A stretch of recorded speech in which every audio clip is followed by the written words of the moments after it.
Next, we have specification number 11. It says describe the function of hydrochloric acid in the stomach as killing ingested bacteria. Therefore, we will discuss the role of hydrochloric acid in the stomach. The stomach produces a digestive fluid called gastric juice, and one of its key components is hydrochloric acid.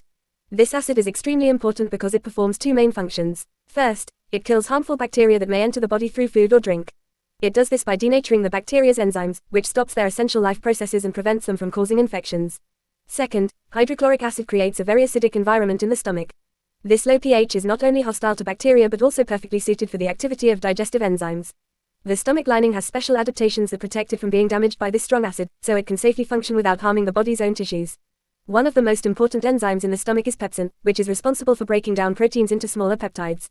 Pepsin works most effectively at around pH 2, which is maintained by hydrochloric acid. In this way, hydrochloric acid ensures that the stomach environment remains at the right acidity for efficient digestion while also protecting us from harmful microbes.